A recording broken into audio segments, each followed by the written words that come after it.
Salut, bienvenue sur Lambdaman. Est-ce que ceci te dit quelque chose? Si comme moi tu aimais regarder ce dessin animé, tu vas sûrement apprécier le manga d'aujourd'hui.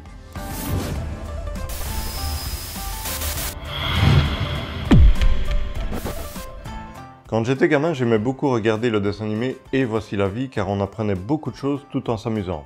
Du coup, je ne pouvais pas passer outre des brigades immunitaires dont le titre japonais est Ataraku Saibo, littéralement les cellules au travail, qui est quand même un poil au-dessus de son prédécesseur. On pourrait même dire qu'il est d'un tout autre niveau. Ah, si tu fais prépa médecine, ça pourrait être utile. L'histoire, comme tu t'en doutes, se passe là dans mon corps. Enfin, pas dans le mien en particulier, mais dans le corps de chacun. Quoique, il y aura quand même une petite différence pour certaines personnes dont je t'expliquerai plus tard.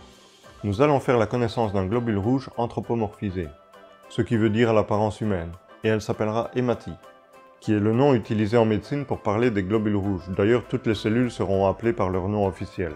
Nous suivrons donc hématite, qui est nouvelle et qui livre son paquet d'oxygène, car comme tu le sais, c'est l'une des fonctions des globules rouges. Il ne faudra pas attendre longtemps pour voir débarquer un groupe de pneumocoques, qui sera représenté en monstre comme toutes les bactéries que vous aurez l'occasion de découvrir, et qui vont ravager tout ce qui se trouve à leur disposition, dont la petite hématite. Mais heureusement, elle va se faire secourir par un globule blanc, oui, bravo, et qui portera le nom de leucocyte. Si tu te souviens de comment ça se passait dans le dessin animé de notre enfance, ici c'est légèrement différent. C'est plus dans l'esprit shonen.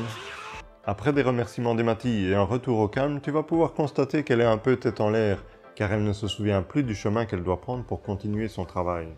Ce qui nous permettra d'avoir quelques explications du pourquoi le sang ne peut pas aller où il veut. Car oui, si tu ne l'as pas encore compris, nous allons apprendre plein de choses intéressantes. D'où, si tu veux te lancer dans la médecine, tu apprendras plus facilement tout en t'amusant. Enfin, pour ceux qui regardent par loisir, il faut un peu s'accrocher quand même. Et tu auras d'ailleurs l'occasion dès le départ de constater sa complexité. Pour chaque nouvelle cellule, bactérie ou virus, tu auras droit à une petite explication. Pour les cellules, tu auras une petite explication sur leur nombre, leurs fonctions, etc. Et pour les bactéries et virus, tu auras les objectifs néfastes, les risques, les complications.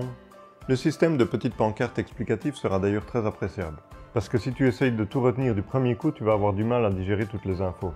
Digérer vu que c'est le corps humain, j'ai amélioré le son, mais pour les blagues, faudra attendre encore un peu. Évidemment, les problèmes vont devenir le quotidien d'hématite, ce qui va lui permettre de revoir souvent le leucocyte, et pour nous d'apprendre pas mal de choses. C'est le but du manga aussi. Tu seras ainsi surpris de voir et de mieux comprendre ce qui se passe dans ton corps. Enfin, comme je l'ai dit un peu avant, s'il fait partie de la catégorie dont parle ce manga. Car en fait, je ne vais pas te présenter un manga, mais deux. Et ces deux mangas parlent de la même chose. Ce que tu découvriras dans le manga original est ce qu'il se passe dans ton corps si tu en prends soin et si tu ne le pousses pas hors de ses limites. Car ce deuxième manga est fait, lui, pour montrer ce qui se passe dans le corps d'une personne qui n'est pas en très bonne santé.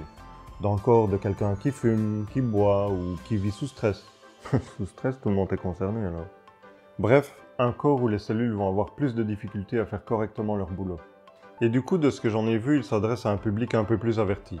Il est d'ailleurs classé seinen, contrairement à l'autre qui est un shonen, d'où les deux couleurs sur ma vignette.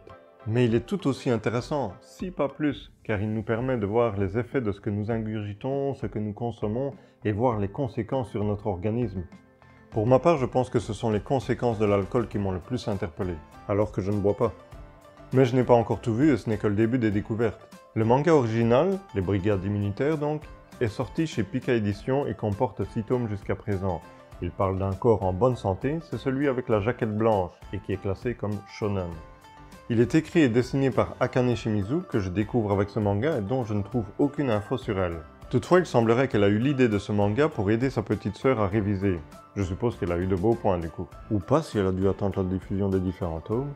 Et depuis, plusieurs mangaka se sont inspirés de son œuvre et 5 séries dérivées ou spin-off ont été créées. C'est quand même particulier au Japon. Ici, si tu copies une œuvre en reprenant le thème général et en incorporant d'autres éléments, tu es accusé de plagiat. Tandis que là-bas, c'est presque un honneur de voir d'autres s'inspirer de ta création. Elle a d'ailleurs félicité les créateurs de certains spin-offs, dont celui que je te présente en plus de la version originale. Et ça peut aider, regarde Akira Toriyama, créateur de Dragon Ball, qui est allé chercher Toyotaro, qui recopiait son style, afin qu'ils puissent faire une suite ensemble. Un premier spin-off va donc sortir et s'appellera Ataraku Saikin, littéralement les bactéries au travail. Tu as vite compris que si dans le manga de base on parle des cellules du corps, ici on parlera plus des bactéries.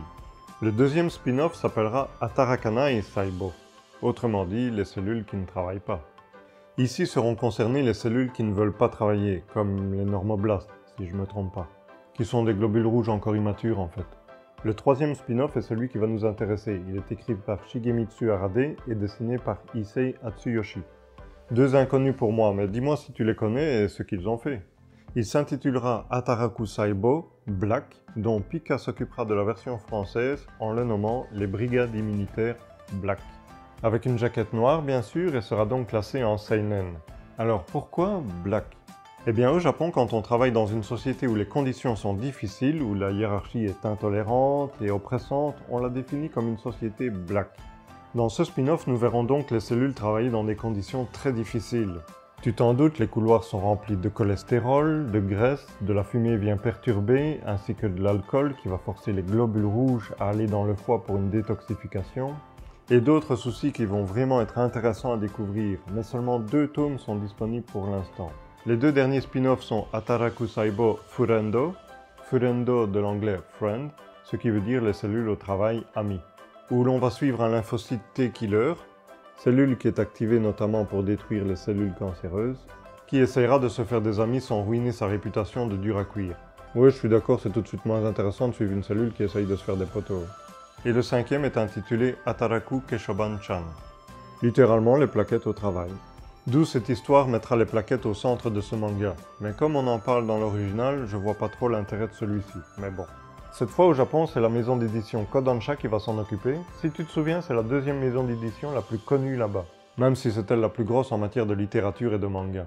Ce sont eux qui nous ont fait découvrir des mangas tels que Akira, Ashita no Joe, Fairy Tail, GTO, Sailor Moon, Nanatsu no Taizai, Mushishi, Initial D, Fire Force, mais aussi Goldorak, qui est appelé là-bas UFO Robo Grandizer, et qui n'est pas tout à fait comme on le pense.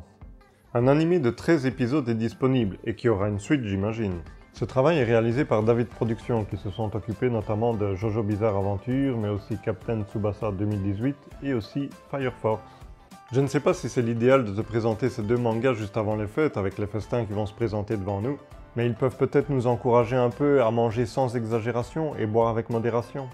Si ça t'a plu, n'oublie pas le pouce en l'air et laisse un commentaire que je lirai avec grand plaisir. Je te laisse un lien pour découvrir gratuitement un extrait de la version classique.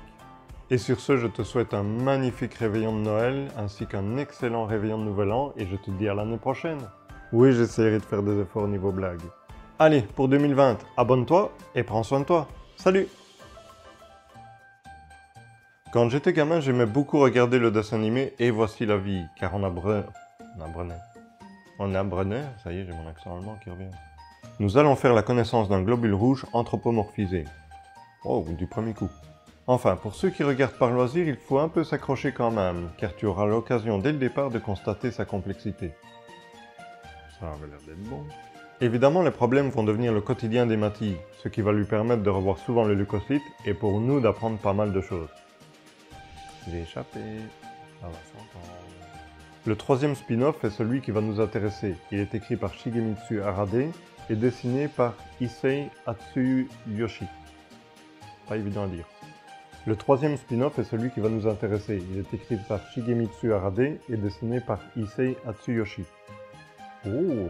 Je ne sais pas si c'est l'idéal de te présenter ces 2 mangas juste avant les fêtes, avec les festins qui vont se présenter devant nous. Oui, je vais essayer de faire des efforts niveau blague. Ou pas.